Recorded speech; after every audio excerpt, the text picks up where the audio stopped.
네, 계속해서 정치권 이슈 함께 살펴보겠습니다. 차재원 부산가톨릭대 특임교수, 최소영 시사평론가와 함께하겠습니다. 어서 오십시오. 안녕하세요. 네. 자, 이재명 대통령 오늘부터 청와대에서 근무를 시작합니다. 용산 대통령실 시대를 3년 7개월 만에 마감하는 건데요. 자, 다시 열린 청와대 시대 그 의미를 어떻게 볼 수 있을까요? 아무래도 뭐 불통과 그리고 계엄, 내란으로 점철됐던 용산 시대와의 전련을 뭐 우리가 가장 먼저 떠올릴 수 있는 의미가 아닐까라는 생각이 듭니다. 네. 사실 윤석열 전 대통령이 당선되고 난 뒤에 청와대에서 용산으로 대통령실을 이전할 때 했던 이야기가 많은 국민들이 생각할 건데요. 공간이 의식을 지배한다고 했지만 그 바뀐 의식이라는 것 자체가 앞서 제가 말씀드린 대로 불통, 오만, 독선, 거기다가 급기야 계엄까지 해서 대한민국을 진짜 한순간에 이 지금 나락으로 떨어뜨리는 그러한 이 상황이 벌어졌던 곳이 가장 대표적인 곳이 바로 용산 대통령실이었기 때문에 네. 아마 지금 이재명 정부 입장에서는 그러한 과거의 전련을 아마 상당히 이 심각하게 고려할 수밖에 없었던 것이 아닐까라는 생각이 들고요. 사실 이런 비정상을 정상화하기 위한 하나의 첫 단추로서 청와대 복귀를 결심한 것 같습니다. 물론 이 과정에서 이 지금 이 용산으로 옮길 때 하고 그리고 다시 돌아오면서 사실 예산이 1,300억이나 들고 그리고 앞으로 또 국방부나 합참까지 이전하는 그러한 연쇄까지 생각을 한다고 한다면 연쇄 이동까지 생각한다고 한다면 상당한 국가 예산이 들어갑니다만 그럼에도 불구하고 이 지금 비정상을 정상화시키고 그리고 또 국가 안보적인 차원에서도 청와대 복귀는 불가피했다는 생각이 듭니다. 네. 지난 3년 7개월간의 용산 시대에 대한 평가도 한번 들어볼까요? 네, 사실 말씀하신 대로 공간이 의식을 지배한다. 아주 유명한 말을 남기면서 이제 용산으로 갔지만 네. 결국 저는 장소가 중요한 게 아니라는 생각이 들어요. 결국 그걸 권력을 운용하는 권력자의 태도, 그다음에 그것을 대하는, 그다음에 그 자신의 초심을 유지하는 것 이런 것들이 중요하지. 실제 장소가 갖는 역할은 그렇게 제한적일 수밖에 없다는 생각이 들고요. 물론 이제 용산 시대가 한 건물로 있어가지고 비서진과 대통령이 굉장히 자주 소통한다는 얘기를 했지만 결국 그 소통이 어떤 결과를 낳은지는 우리 국민들께서 다 알고 계시기 때문에 저는 이제 이재명 대통령이 다시 이제 그 청와대로 복귀를 하는 건 저도 뭐 충분히 예견했고 잘한 일이라고 봅니다만은 다만 여기서 중요한 거는 공간적 제약 요소가 아니라 대통령이 무오류의 존재라는 것에 아니라는 것을 인식하는 게 중요하다. 내가 무오류의 존재라는 것을 그걸 자각하지 못하는 그것을 계속 갖고 있는 순간 대통령은 만기칠람을 하게 되고 그렇다 보면은 장소가 중요한 게 아니라 대통령이 업무를 처리하는 게 모두가 일방으로 갈 수밖에 없기 때문에 네. 지금 청와대로 다시 복귀했다 이런 의미들이 다시 퇴색될 수가 있습니다. 그러니까 중요한 거는 장소가 아니라 초심을 잃지 않고 내가 무오류의 존재가 아니라는 것을 인식하고 언제라도 낮은 마음으로 소통하고 그다음에 경청하는 것 그게 가장 중요한 거고요. 최근 대통령께서 이제 업무 보고라든가 이걸 통해서 보면은 조금 그런 어떤 보여주의식이라든가 만기칠람의 그런 부분들이 자꾸 보여서 전 청와대로 들어가서 어쨌든 청와대는 약간 폐쇄된 공간이기 때문에 네. 구중궁궐이라는 그런 어떤 평가가 계속 있어서 대통령이 좀 의식의 관념하에 좀 빠지지 않도록 노력하는 것이 필요하지 않을까 그런 생각이 듭니다. 네, 그런 노력의 일환으로 업무 공간을 조금 조정을 했더라고요. 3실장과 같은 건물에서 이제 근무를 하는 식으로 바꿨던데요. 예, 맞습니다. 그러니까 미국과 달리 미국은 백악관 같은 경우는 대통령 집무실과 그 참모들이 있는 비서실 그리고 심지어는 출입기자실까지 한 건물에 있지 않습니까? 그렇기 네. 때문에 상당히 소통이라든지 그런 부분들은 상당히 잘 이루어진다고 우리가 알고 있습니다만 이에 반해서 청와대 같은 경우는 본관, 비서동 그리고 또 뭐 출입기자들이 그러니까 지금 드나드는 춘추관 그리고 또迎賓관까지 다 지금 각계 흩어져 있는 상황이고 특히 본관과 비서동 같은 경우는 한 500m 정도가 떨어져 있기 때문에 네. 상당히 여러 가지 소통에 문제가 있었다는 이야기들이 많았거든요. 바로 이런 문제들 때문에 과거 문재인 정권 시절에 문재인 정부 시절에 문재인 대통령이 이 비서동인 여민관으로 집무실을 따로 만들어서 대다수의 업무를 비서동에서 비서들과 같이 함께 하는 그러한 상황이었는데 그 패턴을 이번에도 이재명 대통령 똑같이 지금 이 반복할 것으로 보입니다. 일단 이 지금 비서동 같은 경우는 3개의 건물이 있는데 그 중에서 여민 1관이라고 하는 그 건물에 이재명 대통령과 그리고 비서실장, 안보실장, 정치실장, 3실장 그리고 수석까지 다 한 건물에 그러니까 이 지금 사무실에서 이 직무를 하면서 네. 상당한 소통에 나름대로 신경을 쓰겠다는 그러한 이야기들을 지금 청와대에서는 대통령실에서는 이야기를 하고 있습니다. 이재명 대통령은 임기 내에 또 집무실을 세종으로 옮기겠다라는 의지도 강한 네. 상황이고요. 2030년을 완공을 목표로 하고 있는데 그러면은 청와대에서 다시 또 이사를 하게 되는 건가요?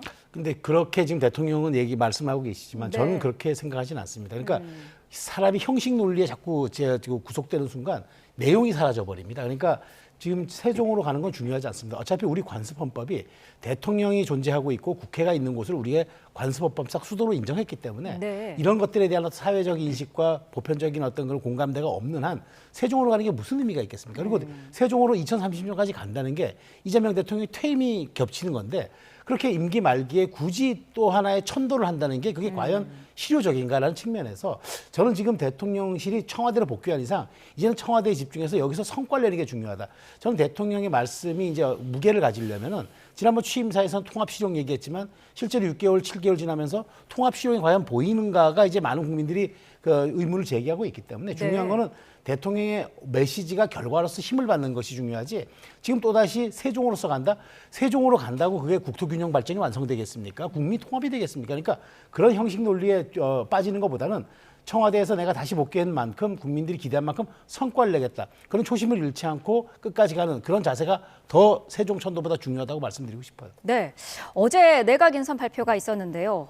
내년 1월에 출범하죠. 기획예산처 장관의 이해훈 전 의원이 발탁이 됐습니다. 보수 야당의 3선 중진이지 않습니까? 그래서 아무래도 지금 파격을 넘어서 충격적인 인사였다 이런 평가까지 나오던데요. 예, 저도 뭐 어제 인사 소식을 듣고 조금 놀랐습니다. 네. 사실 뭐 이해훈 전 의원 같은 경우는 지금 뭐 보수 정당 출신이라는 측면도 있지만 지금 현재 바로 어제 오후까지만 하더라도 국민의힘 서울 중구 성동의 을지역구의 당협위원장이었습니다. 네. 그러니까 야당의 현역 당협위원장을 내각으로 발탁하는 경우는 사실상 좀 유례가 없는 그러한 상황이었기 때문에 상당히 꼼짝 놀랄 만한 인사라고 할 수 있습니다만 이 인사의 기조에는요 결국 이재명 대통령이 계속적으로 강조해왔던 통합과 실용이라는 이 두 가지 그러니까 의미가 담겨 있는 것이 아닐까라는 생각이 듭니다.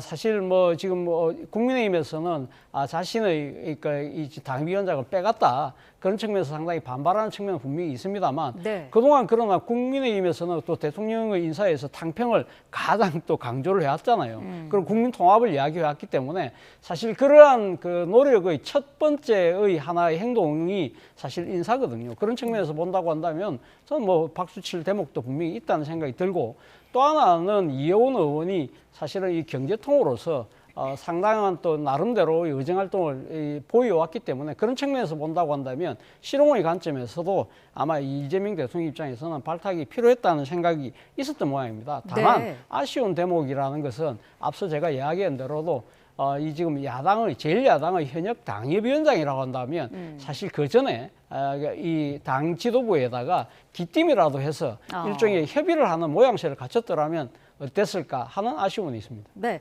국민의힘은 뭐 전혀 몰랐던 것 같더라고요. 네. 어제 그 이해훈 전 의원을 즉각 제명하게 됐었는데요. 저는 어쨌든 지금 말씀하신 것처럼 정당이라는 거는 신념과 가치의 결사체거든요. 그리고 당협위원장은 당의 주요 간부입니다. 그 네. 간부라는 사람들은 당의 정책 정강 노선에 충실해야 될 또 의무가 있고요. 그런데 이렇게 그 정말 본인은 29일 날 무슨 당원 연수회에 오세훈 시장 초청까지 해놓고 이렇게 정말 아무도 모르게 연막을 쳐놓고 이렇게 싹 가는 게 이게 과연 정치 금도상 맞느냐. 뭐 전문성 여부는 제가 거론하지 않겠습니까? 뭐 전문성이 있으니까 아무래도 뭐 기용을 했겠죠. 예산처 장관 자리에. 그런데 지금 말씀하신 바와 같이 정말 저는 이게 야당과 협치 의사가 있고 국민 통합의 차원이라면은 보다 좀 더 너르고 그다음에 사전 물밑 조율을 해야 되는데 네. 마치 특정한 인사 쏙 빼가는 형식으로 이거 국민 통합입니다 얘기하면 그게 진정성이 있겠습니까? 저는 진짜 국민 통합과 야당과의 소통이라는 건 야당을 존중할 때 비로소 나오는 건데 이게 존중이 어디 있습니까?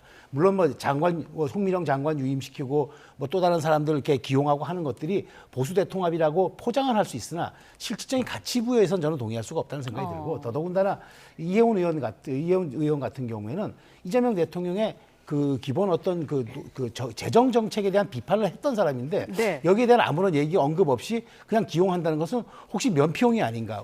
그리고 지금 환율이라든가 이런 게 굉장히 어려우니까 차라리 보수 인사를 데려다 씀으로써 실패에 대한 책임을 그냥 보수 정부 출신 실력이 이렇더라는 식으로 전가시키기 위한 포석이 아닌가 이런 의구심이 들어요. 왜냐하면 진정성이 결여된 정책이라든가 인사는 꼭 이런 후과를 부르기 마련입니다. 그런 측면에서 전 대단히 아쉽다. 그리고 정치에는 윤리와 금도라는 게 있는 건데 네. 이건 이해운 전 의원이 조금 선을 넘어섰다는 생각이 듭니다. 김성식 전 바른미래당 의원도 국민경제자문회의 부의장으로 이제 발탁이 되지 않았습니까? 이런 부분에 봤을 때 그 이재명 대통령이 내년 지방선거의 표심을 좀 염려해 둔 거 아니냐 이런 해석도 있던데요. 예, 뭐 그런 측면도 분명히 있겠죠. 어떻게 보면 국민의 입장에서 보면 선거의 유용성이 여기서 또 발휘된다고 생각할 수도 있을 것 같아요. 사실 뭐 선거라는 것이 국민의가 일종의 뭐랄까 정권에 대한 심판의 성격을 갖고 있기 때문에 네. 아무래도 정권의 입장에서는 좀 더 국민에게 겸허하고 뭔가 그런 겸허의 일종의 뭐랄까요 정치적 퍼포먼스로서라도 상당히 이렇게 상대 진영의 인사를 포용하는 그러한 그 상황을 그러니까 만들 수밖에 없다는 측면에서 본다고 한다면 상당히 앞서 말씀하셨던 지적이 상당히 옳을 수 있습니다. 네. 그런 측면에서 본다고 한다면 이재명 정부 입장에서는 내년 지방선거를 앞두고서라도 이게 탕평을 통한 국민 대통합의 의지를 보여주는 측면이 필요하다고 아마 판단을 했을 것 같고요. 그리고 또 이러한 모습들이 사실 국민의 입장에서도 그렇게 나쁜 것은 아니거든요. 사실 어떻게 보면 여야가 일종의 진영의 일종의 뭐랄까요, 그러니까 이 장벽을 넘어서 서로 화합하고 소통할 수 있는 그러한 인적 교류가 이루어져야 된다는 것이 상당히 많은 국민들의 바람이었다고 한다고 한다면 아무리 선거를 앞두고 있다고 하더라도 이러한 식의 그러니까 정치적인 행위 자체가 저는 뭐 이렇게 타박받을 것은 아니라는 생각이 듭니다.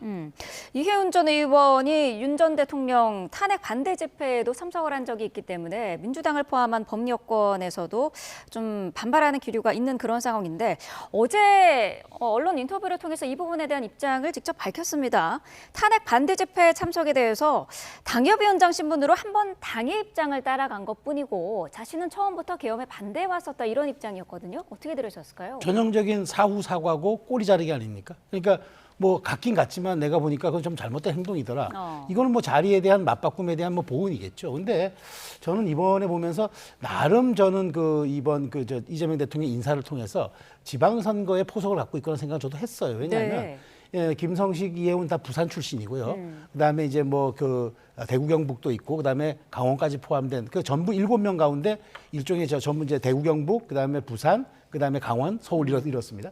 자, 그렇다면 뭔가 포석이 있을 거로 또 보이는데 굳이 저는 이렇게 말하자면 국민의힘의 격렬한 반발을 무릅쓰고 이렇게 이해운 전 의원을 발탁하는 게 과연 이게 어떤 의도가 있느냐. 저는 그래서 아무리 봐도 이 부분은 민주당 내에서조차 좀 동의하기 어렵다는 지적들이 나오고 있는데 네. 어찌됐건 대통령이 탕평 인사라는 걸 강조하고 싶었지만 결국에는 그럼에도 불구하고 인재풀이 빈약하다는 또 평가를 받을 수밖에 없는 게 아니 어떻게 사람이 없어서 탕평과 통합을 한다고 해도 전 정부에서 그렇게 이재명 대통령을 비난하고 계엄에 찬성했던 사람까지 끌어들일 수 있느냐 이런 비판이 또 하나 있겠고 또 하나는 그 내란 세력 척결이라고 공무원들 전수조사 한다면서 휴대폰까지 다 들여다보겠다고 했던 민주당이 이 부분에 대해서 왜 그렇게 또 관대한지 이런 이중적 잣대와 기준은 또 무엇인지 이런 데 대한 이제 본원적 질문들이 전 나올 수 있다고 보기 때문에 이해운 발탁이라는 좀 파격적인 인사가 결국은 제가 보기에 정치적 효과보다는 오히려 이재명 대통령이 갖고 있던 어떤 전략 혹은 이런 것에 대한 의도를 더 부각시키는 게 아니었느냐라는 평가를 받을 것 같다는 생각이 듭니다. 네.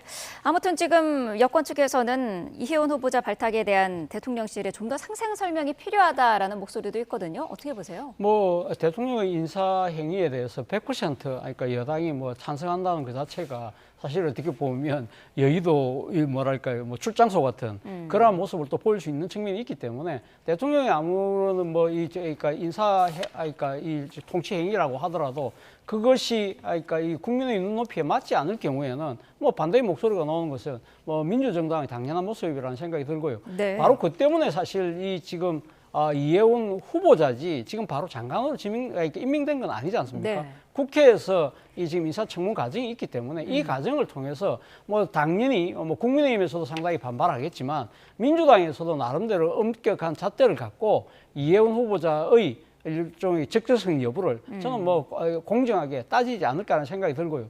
사실 이현 후보자가 이 사실 기본소득이라든지 또 정부 이재명 정부의 재정 확대라든지 이런 데 대해서는 반대의 소신을 갖고 왔거든요. 네. 과연 이런 소신을 과연 지금 이재명 정부의 강요가 됐을 때 어떻게 자신이 펼쳐나갈지 이런 부분들에 대해서도 한번 검증해보는 그러한 이 과정을 통해서 국민들이 사실 이번 인사의 적절성 여부를 판단할 수 있는 기회가 되지 않을까라는 생각이 듭니다. 네. 자, 6.3 지방선거가 가까워지면서 청와대 핵심 인사들이 선거판으로 대거 이동할 가능성도 나오고 있습니다. 가장 대표적인 인물이 이제 강훈식 비서실장이고 대전 충남 차출설이 나오고 있는데 어쨌든 지금 당사자는 한 번도 그런 생각 해본 적이 없다라는 입장인데 계속해서 언급은 되고 있거든요. 우리 속담에 뭐 아니 땐 굴뚝에 연기 나겠냐는데 이렇게 연기가 자욱하면은 불 많이 뗀 겁니다. 그러니까 저는 제가 보기에 지금 특히나 이제 저 청와대 인사들에 대한 얘기가 나오는 것은 사실 청와대 후광 효과라는 거 굉장히 크거든요. 네. 그러니까 이제 더군다나 임기 초기에 대통령과 함께 호흡을 맞췄다는 핵심 참모라는 거는 사실 엄청난 상품성을 지니게 마련이고 경쟁력이 있는 겁니다. 네. 그렇기 때문에 전부 이렇게 청와대 그 홍보용으로 이제 이렇게 가게 되는 건데 지금 거론되는 인사들이 한두 명이 아니지 않습니까? 강훈식 지금 비서실장, 그다음에 정책실장 김용범, 뭐 정무수석, 뭐 우상호 등등 지금 많은 분들이 광역단체장에 이제 거론되고 있고 심지어는 뭐 따지고 보면 거기에 뭐 기초에 가까운 단체장들도 많이 거론되고 있다고 그래요. 그러니까 결국에는 이재명 정부의 그 임기 6개월도 어떤 그 지방선거 사관학교 형태를 띈 것이 아니냐는 이제 어떤 지적이 나올 수가 있는데 물론 본인들은 생각해본 바가 없다고 다 얘기하는데 네. 언제나 그렇습니다. 그렇지만 결과는 출마의 형태로 나타날 가능성이 매우 높다고 생각하는데 이렇게 되면 좀 그 지점은 분명히 우려가 있는 것 같아요. 자, 이렇게 핵심적인 양 실장, 외교안보실장 빼놓고 대통령의 비서실장과 정책실장이 다 빠져버리면 정말 그게 청와대가 컨트롤 타워인가라는 이제 지적을 받고 한참 일을 해야 하는 임기 1년 차에 이렇게 핵심 참모들이 마치 이제 훈장을 달고 주렁주렁 나가듯이 이렇게 가는 게 그 정치 도의상 맞느냐 이런 얘기들이 하나 있고 이재명 정부 또한 어떤 실용보다는 오히려 어떤 정치적 승리가 목적이 아니냐는 이런 비판에서 자유로울 수 없기 때문에 네. 어쨌든 저는 이게 현실화 될 거로는 생각하지만 사실 그 과정에서 당내와 당내 여론도 역풍이지만 국민적인 비판의 시각도 좀 감내해야 될 부분이라고 저는 생각합니다. 그러니까요. 말씀하신 것처럼 지금 김용범 정책실장 같은 경우에는 전남지사 광주시장 출마설이 나오고 있고요. 우상호 정무수석은 또 강원지사 출마가 유력하다라는 얘기도 있습니다. 어쨌든 지금 핵심 인물들이 대거 빠질 수도 있다라는 이야기가 계속 나오고 있는데 국정 운영에는 문제가 없을지도 걱정이거든요. 뭐 어제 보도에 나온 대로 만약에 지금 뭐 청와대 그러니까 대통령실에 있는 참모들 만약에 한 10명 정도가 한꺼번에 왕창 다 빠진다고 한다면 상당히 지장이 있겠죠. 그러나 지금 이야기하는 부분들은 가능성이거든요. 그렇기 때문에 뭐 일부는 출마할 수 있을 거라고 봅니다만 그러니까 이 지금 뭐 10명의 절대 가반수가 저는 그렇게 출마하는 그런 상황은 뭐 빚어지지 않지 않을까라는 생각이 듭니다. 사실 지금 대통령실의 3축이 비서실장, 안보실장, 정책실장이잖아요. 그래서 그 중에서 아마 2명만 빠져도 상당히 나름대로 좀 타격이 있지 않을까라는 생각이 들기 때문에 아마 대통령의 입장에서도 설사 대통령 참모들의 지방선거 출마가 필요하다고 하더라도 그 파장을 최소화하는 쪽으로 가지 않을까라는 생각이 들고요. 앞서 뭐 강훈식 비서실장 이야기가 나왔습니다만 네. 강훈식 강훈식 비서실장의 출마 여부도 저는 제가 생각했을 때 가장 중요한 변수가 일단 지금 충청권으로 출마를 한다고 한다면 지금 대통령이 지금 일단 화두를 던져놓은 지금 이 충남과 대전의 통합 여부가 과연 이 지금 지방선거 전에 과시화되고 실현될 수 있느냐 이것이 가장 중요하다는 생각이 듭니다. 만약에 현재처럼 이 분리된 형태로 선거가 진행될 경우에는 그렇게 해서 무리하게 출진시키지는 않을 거라는 생각이 들고요. 만약에 네. 통합이 된다고 한다면 그 통합의 상징성 때문이라도 아마 정치적인 상당한 이 지금 의미가 있기 때문에 아마 출마를 시킬 가능성이 높습니다만 그렇기 때문에 지금 단계에서 지금 3실장과 관련된 출마 여부를 지금 이야기하는 것은 조금 빠르지 않나 하는 생각이 든다는 겁니다. 그렇군요. 지방선거에 나서려는 참모들이 만약에 이제 결심을 하게 되면 다음 달 중순부터는 아무래도 사직을 하지 않겠습니까? 그렇죠. 그러니까 이게 지금 아마 규정이 있을 겁니다. 90일 전인가 사퇴 규정도 있는데다가 공직선거법에 따른 이제 타임라인도 있기 때문에 네. 1월 말 전. 그러니까 더더군다나 이제 2월이 설이잖아요. 설 네. 민심 추석 밥상에 그러니까 설 밥상에 본인들의 거취가 해당 지역구에서 거론이 돼야 되니까 아하. 1월 말까지는 어쨌든 저는 하리라고 봐요. 그러면은 그게 이제 파장이 되면서 2월 중순에 있을 설 밥상에 이제 아마 본격적인 지선 민심의 화두로 등장할 것 같은데, 그러니까 1월이 저는 굉장히 중요하다. 그러니까 청와대 복귀를 12월 말에 하고 네. 1월 말에 이제 조금 자리를 안착할 무렵에 뭐 양 실장을 포함한 주요 수석 비서관들이 전부 출마로 나간다. 그러면 대통령의 부담도 상당히 크고 이 또한 정치적 역풍 고려해야 될 겁니다. 물론 저 앞으로 전개될 정치적인 어떤 선제적인 상황들, 그러니까 뭐 충남과 대전이 통합돼야 된다든가 이런 선제 조건 남아 있다 손치더라도 결국엔 1월부터는 화두가 아마 전격적으로 지선 공간이 열릴 겁니다. 네. 새해 되면은 각종 여론조사 지표에서 누가 더 경쟁력이 있냐가 계속 나올 텐데 결국 그런 과정을 따라가다 보면은 1월에는 이제 결국 지방선거의 공간으로 흡수될 수밖에 없고 대통령의 어떤 국정 운영도 선거로 급격히 선회해야 될 가능성이 높아서, 자 그렇다면 1월부터는 아마 뭐 본인들이 그 거부하고 있고 시인 안 하고 있지만 결국에는 이제 출마설 여부가 전국의 가장 큰 핵심 현안으로 떠오를 수밖에 없을 겁니다. 그렇군요. 자, 민주당 상황 잠시 짚어보겠습니다. 김병기 원내대표, 각종 의혹들이 계속해서 나오고 있습니다. 이번에는 배우자가 이 업무 추진비를 사적으로 사용했다라는 의혹도 나왔는데 어떻게 보고 계세요? 아무래도 뭐 지금 뭐 김병기 원내대표는 아마 자신의 이제 정치적 책임을 지는 쪽으로 저는 뭐 가닥을 잡지 않을까라는 생각이 듭니다. 뭐 빠르면 내일 입장을 발표한다고 합니다만 네. 사실 지금 뭐 1일 1폭로라고 할 정도로 오늘도 조간신문에 보면 또 다른 여러 가지 또 의혹들이 지금 제기되고 있습니다. 특히 자신의 배우자뿐만 아니라 큰아들, 작은아들, 심지어 며느리까지 지금 뭐 이 국가의 모든 가족들의 의혹들이 지금 제기되고 있고, 특히 무엇보다 지금 가장 그 국민들의 그 눈높이가 맞지 않는 부분은 사실은 본인은 지금 현재 여러 가지 폭로 자체가 자신과의 관계가 틀어진 전직 보좌관들의 사적인 뭐랄까 감정에 의한 보복적인 차원에서의 폭로라고 이야기는 하고 있습니다만, 그 메신저 문제를 일단 제쳐놓더라도 그 전직 보좌관들이 제기하고 있는 메시지 안에 담겨 있는 여러 가지 의혹들이 심각한 지금 일탈로 지금 삐치고 있다는 것이죠. 네. 특히 이 지금 뭐랄까요, 그러니까 이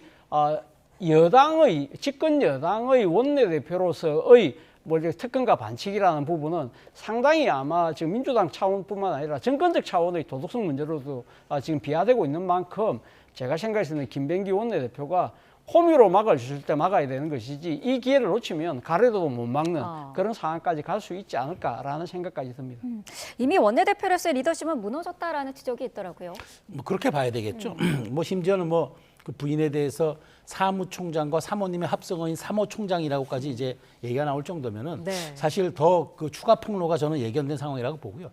지금 뭐 제가 보기에 김병기 원내대표가 대응하고 있는 수위에 따라서 전직 보좌진들이 하나하나 지금 그 상황에 맞춰서 올리는 거기 때문에 네. 김병기 원내대표가 이게 사과한다고 끝날 문제인지, 또 이게 일부 시인하고 일부는 또 뭐 아니라고 얘기하는 꼬리 자르기 전략으로도 이게 뭐 대응 가능한 수준이, 저는 이미 그 선은 넘었다고 보고, 가장 중요한 건 지금 정기국회의 시간이고 아직도 민주당에서는 입법의 시간이 끝나지 않았는데 이 입법과 원내를 총괄하는 원내대표의 리더십이 이렇게 사실상 무력화된 거거든요. 그렇다면은 과연 더 직위를 유지한다는 게 무슨 의미가 있을까 하는 생각이 들지만, 근데 민주당의 고민과 여당의 고민이 바로 이 점일 거예요. 자, 그럼 김병기 원내대표가 물러나면은 지금 정청래 대표의 저렇게 독주 체제를 누가 과연 제어할 것인가?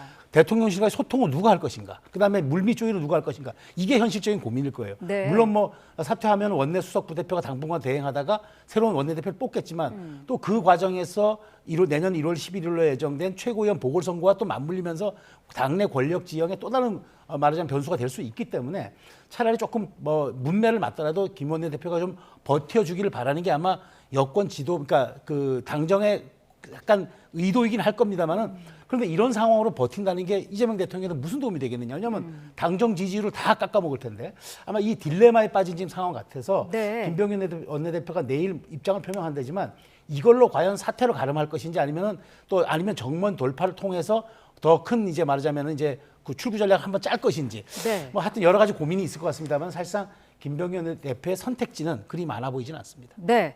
자, 통일교 특검법 이 추진 상황도 지금 지지부진한 그런 상황이 계속 이어지고 있는데 민주당이 발의한 특검 법안을 보면은 신천지 수사가 이제 대상에 포함이 되어 있습니다. 이거를 해서 정교 유착을 이참에 아예 뿌리 뽑아야 한다는 게 민주당 입장이거든요. 그렇죠. 뭐 이재명 대통령도 지난번 국무회의에서 여러 차례 정교 분리의 헌법 가치를 지금 훼손했다. 네. 그런 상황이기 때문에 그런 종교재단은 해산까지 해야 된다고 강한 입장을 표명하고 있기 때문에 민주당 입장에서는 뭐 통일교 특검뿐만 아니라 신천지가 또 여러 정당들과의 부적절한 관계에 대한 의혹이 있는 만큼 네. 이런 차원에서 정교 분리라는 원칙을 분명히 세우는 차원에서의 특검이 필요하다.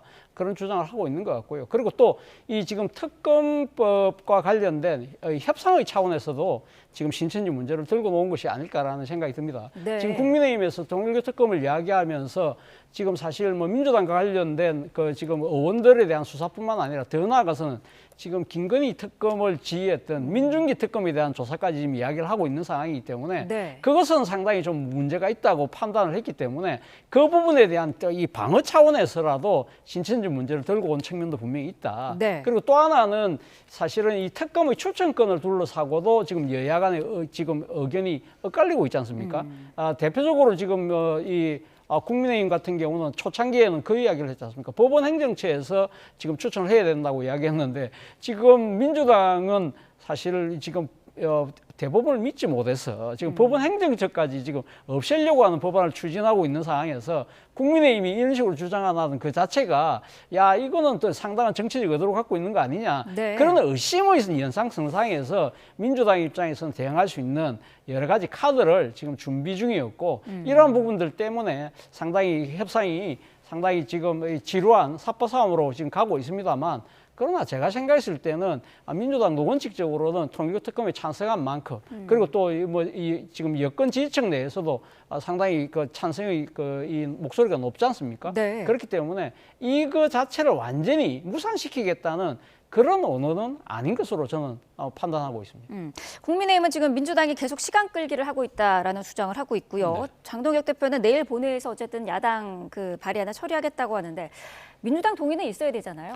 그렇죠. 민주당이 동의해주지 않으면 이 법안 통과되지 통과 못 되죠. 네. 근데 민주당 원내 수석 부대표가 이런 얘기했어요. 협상 전에 아마 우리가 이제 신천지를 끌고 나오면은 국민의힘이 반대할 것이다. 그런 거 이런 거 알고 얘기한 거잖아요. 그러면 이건 정쟁 유도 특검 아닙니까? 그러니까 어차피 반대할 줄 알고 끌어들였다는 건 이거는 사실상 이 법안에 대해서 그냥 단독으로 통일교만 밀어붙일 생각이 없다는 얘기인데 지금 국민들이 우려하는 건 그거잖아요. 전재수 전 장관이 입건이 됐지만 실제로 이게 이제 뇌물 액수가 1,000만 원 이하면은 정치자금법이나 그다음에 뇌물죄 모두 그냥 7년이기 때문에 올해 안에 종료가 되면 내년에 그냥 기소조차 안 될 수 있어요. 그러면 이게 신천지랑 같이 가버리면은 내년에 통일교는 사라지고 신천지만 남는 상황이 올 거 아닙니까? 그러면은 이게 무슨 유사 종교 의혹 종합 특검도 아니고 아니 이게 뭐 종교 특검 하자는 게 아니라 통일교가 불거진 로비 의혹을 하다 보면은 만일 여기에서 많은 국민들이 공분에 쌓일 수 있을 정도의 사안이 나오면은 자 이거 전체를 한번 확대해 보자 이렇게 동력을 얻고 가는 게 맞는 거지 한꺼번에 다 무슨 종교 특검 하듯이 유사 종교 의혹 특검으로 몰고 가자는 게 민주당이 얘기를 하면은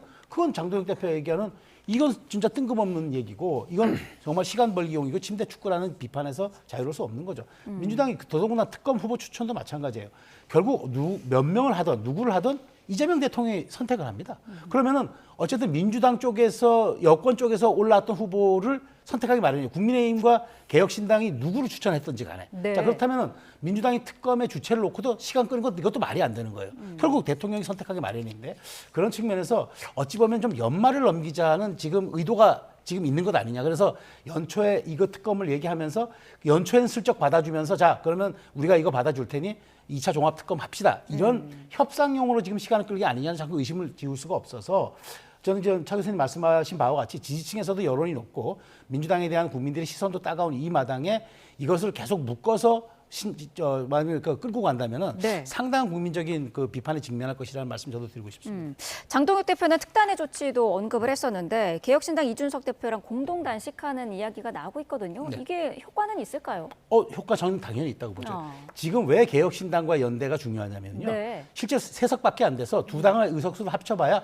110석입니다. 네. 그렇지만 뭐가 있냐면은 민주당이 늘 입만 열면 꺼내는 게 내란 정당 프레임 아닙니까? 근데 개혁신당 여기 합류하는 순간 보수 정당의 연대라는 가치를 넘어서 또 하나 내란 정당이라고 이제 더 씌울 수가 없게 돼요. 그런 측면에서 아픈 거죠. 그래서 두 정당이 특검법을 합의하니까 바로 그날 고위당정 협의 열어서 우리 특검 수용하겠다고 전향적인 입장 밝힌 거 아니겠습니까? 그러니까 파괴력이 상징적으로 큰 거예요. 합해서 의석수가 중요한 게 아니라 합하면 정치적 상징성이 큰 사안이기 때문에 민주당 입장에서는 부담스럽고 네. 더더군다나 이 당의 두 명이 공동 단식을 한다? 헌정사 처음 있습니다. 네. 당대표의 연속 말하자면은 그 연대 저 단식 같은 경우 뭐 설령 삭발을 하든 어떤 투쟁 방식이 있든지 간에 이런 경우가 흔치 않은 거기 때문에 민주당 입장에서는 지선의 공간이 열리는 그 시점에 야당 대표들이 저렇게 강력하게 나온다? 상당히 큰 부담이 되고 국민적 여론 환기에도 상당한 파괴력이 있을 거로 저는 봅니다. 네.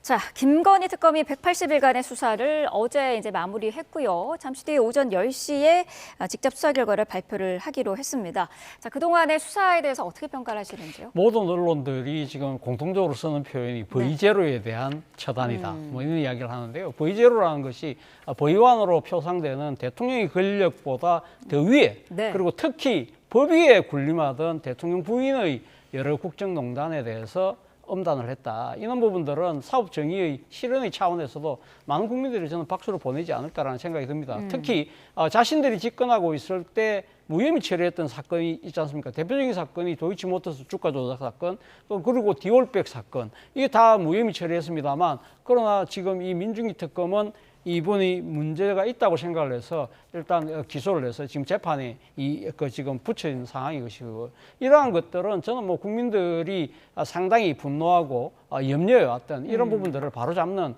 하나의 과정을 저는 보여줬다는 생각이 들고, 특히 김건희 씨가 대통령 부인으로서만 그치는 것이 아니라 그 영향력을 행사해서 매간매직했다는 부분들도 상당히 국민들에게 충격을 줬잖아요. 이런 네. 부분들에 대해서 뭐 처벌하는 것은 저는 당연하다는 생각이 들고, 그리고 또 하나는 사실 지금 여러 가지 또 그 자신들의 가족과 관련된 또 의혹들이 많았잖아요. 네. 그래서 지금 뭐 자신의 그 고향인 양평 쪽에 있어서의 아파트 개발과 관련된 그 개발 부담금, 이런 부분들도 사실 상당히 많이 파헤치고, 그래서 자신의 엄마와 그리고 또 오빠까지 처벌받는 그런 상황까지 지금 빚어졌는데, 뭐 김건희 씨 개인적으로는 상당히 비극입니다만, 상당히 이를 바라보는 국민들 입장에서는 사법 정의의 실현하는 측면에서는 상당히 환영할 것 같다. 다만 이번 민중기 특검이 사실은 수사하는 과정에서 또 여러 논란을 낳았다는 부분은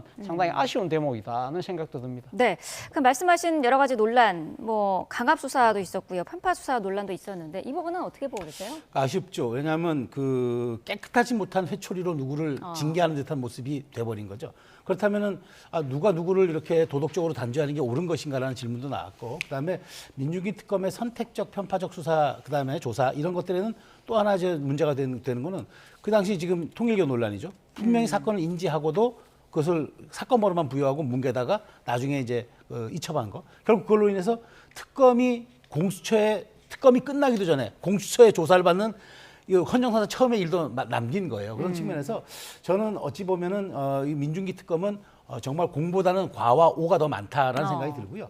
그런 측면에서 지금 다시 뭐 종합특검인 이런 얘기들이 나오는데, 자, 이렇게 논란만 많이 나오는 특검들을 세 개 다 모아서 다시 종합특검한다?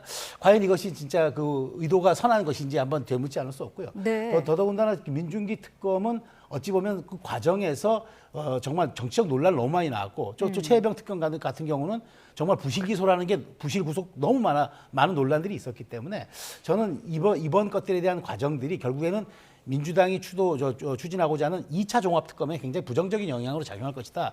도대체 다 조사를 했고 또 나온 건 다 나왔는데 이걸 또 14가지 혐의로 또 2차 종합특검을 간던들 또 뭐가 나올 것이냐. 결국에는 특정 정당을 망신 주는 것이라거나 아니면은 지방선거를 염두에 둬가지고 네. 정략적 의도를 가진 이런 특검일 수밖에 없다. 특히나 정치의 특검화. 이 부분을 우리가 가장 경계해야 되는데 이걸 노림수로 가지고 있지 않느냐는 의도를 많이 이제 오해를 살 수밖에 없기 때문에 네. 민중기 특검이 남긴 이런 그 결과에 대해서는 상당 부분 민주당과 여권도 좀 겸허하게 받아들여야지 이걸 더 활용하겠다는 얘기는 조금 저는 그 과한 행동이라고 봅니다.